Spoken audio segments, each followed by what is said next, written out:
Assalamualaikum warahmatullahi wabarakatuh. Innal hamdalillah nahmaduhu wa nasta'inuhu wa nastaghfiruh wa na'udzu billahi min syururi anfusina wa min sayyiati a'malina. May yahdihillahu fala mudhillalah wa may yudhlil fala hadiyalah.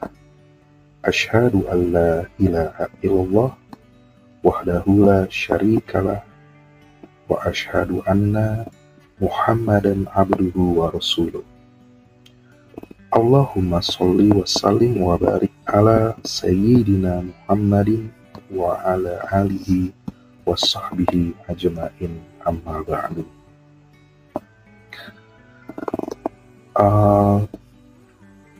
Yang terhormat para viewers, para warganet Indonesia, saya kali ini mencoba mengangkat satu surat yang ada di Al-Quran, yaitu Al-Hujurat ayat 11,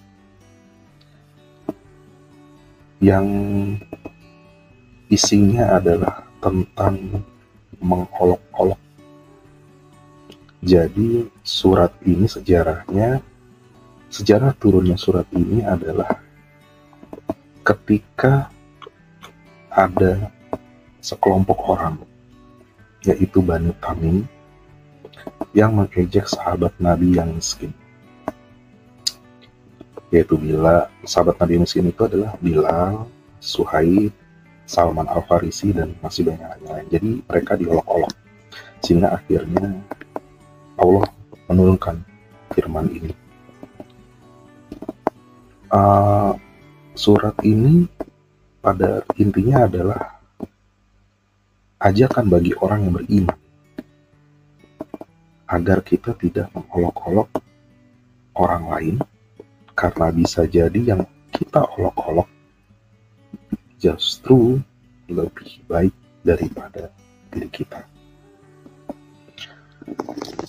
Hal ini saya angkat karena kejadian baru-baru ini yang menghebohkan jagat maya Indonesia, adanya sebuah video yang menampilkan seorang pemuka agama mengledek seorang pedagang asongan.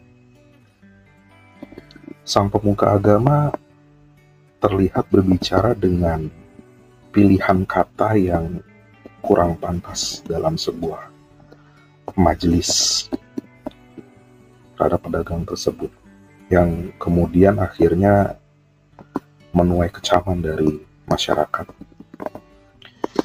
Banyak yang merasa bahwa tindakan tersebut tidak sesuai dengan kesopanan, harus dijunjung tinggi, kesopanan harus dijunjung tinggi ya, apalagi dilakukan oleh tokoh yang seharusnya menjadi panutan.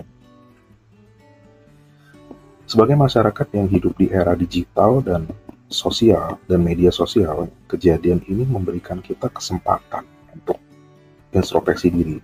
Kejadian ini tidak bisa jadi terjadi oleh siapapun, termasuk kepada saya, termasuk kepada kita. Ya, jadi saya coba mengangkat awal berlatar belakangi dari kejadian pemuka agama ini mengolok-olok pedagang asongan yang hadir yang mencoba menjajakan barang dagangannya di pengajian tersebut. Kemudian saya mereferensikan sebuah surat yang sesuai atas kejadian ini. Ada 3 hal poin penting yang saya angkat dan saya perlu pelajari, saya perlu paparkan, dan ini juga nasihat bagi diri saya sendiri dan juga mungkin untuk semua warga Indonesia. Yang pertama adalah pentingnya menghargai pekerjaan orang lain. Tindakan yang dilakukan oleh pemuka agama yang mengolok-olok pedagang es ini menggambarkan bagaimana terkadang ya kita itu tidak menghargai usaha dan pekerjaan orang lain. Setiap orang, apapun profesinya, memiliki martabat yang perlu dihormati. Seharusnya kita menyadari bahwa tidak ada pekerjaan yang lebih rendah atau lebih tinggi. Semuanya memiliki kontribusi yang penting dalam kehidupan kita sehari-hari. Pedagang es teh seperti pekerja yang lainnya, menjalani profesinya untuk memenuhi kebutuhan hidup dan layak mendapatkan rasa hormat. Hikmah yang terjadi dalam video tersebut yang saya lihat adalah sebelum berbicara ada baiknya kita merenung sejenak. Apakah kata-kata kita dapat menyakiti atau merendahkan orang lain? Karena sebagai manusia ya kita selalu harus menghargai usaha dan kerja keras orang lain. Yang kedua, kekuatan kata-kata itu ada dampaknya. Tokoh agama dalam video tersebut adalah public figure. Tentu memiliki pengaruh yang besar terhadap orang lain. Apa yang ia ucapkan bisa diterima sebagai contoh dan teladan bagi para pengikutnya. Oleh karena itu, kata-kata yang keluar dari mulut sangat penting dan harus dipilih dengan bijak. Mengolok-olok seseorang, apalagi di hadapan publik, dapat menyebabkan energi negatif dan menciptakan ketidaknyamanan bagi orang-orang yang menerima tontonan tersebut.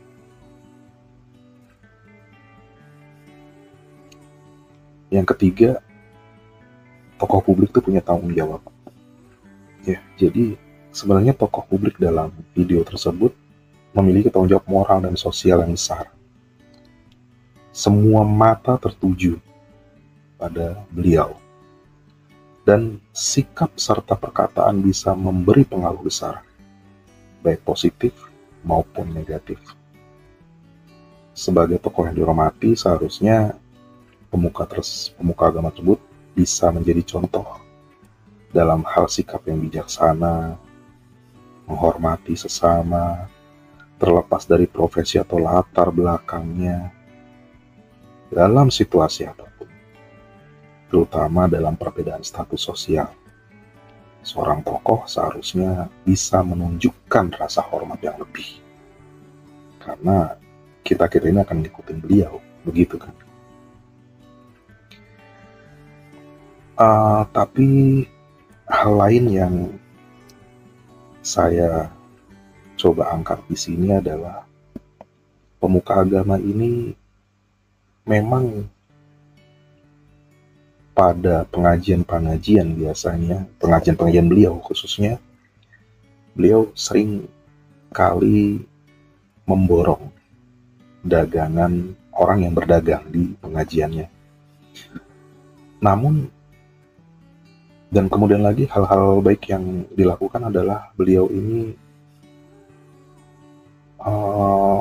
berdakwah di tempat-tempat yang mungkin ulama-ulama lain tidak melakukannya. Beliau ini dulu tuh melakukan dakwah di tempat hiburan malam dengan alasan para pekerja hiburan malam itu juga punya hak loh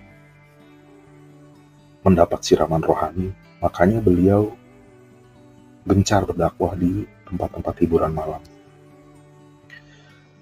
Namun karena satu hal, akhirnya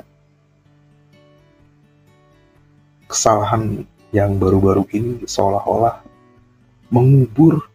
menghapus semua kebaikan beliau di masa lalu.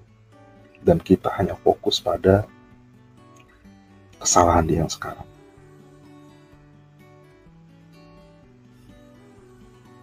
Hal ini memang hal yang garing buat kita goreng sebagai penggiat media sosial, tapi kalau kita membalas perbuatan beliau dengan membuat postingan mencaci maki juga gitu, lalu apa bedanya kita dengan beliau pada saat itu ya? Lalu apa bedanya gitu kita dengan mereka?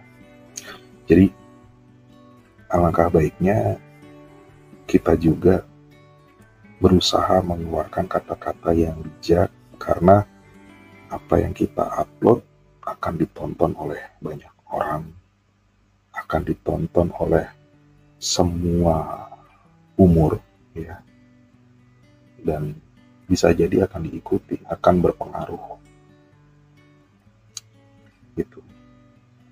Ya, hikmah yang bisa kita ambil dari sini, saya garis bawahnya ada 3 sebenarnya. Itu kita harus menghargai profesi orang, kedua bijak dalam berbicara, yang ketiga adalah sebagai tokoh publik siapapun dia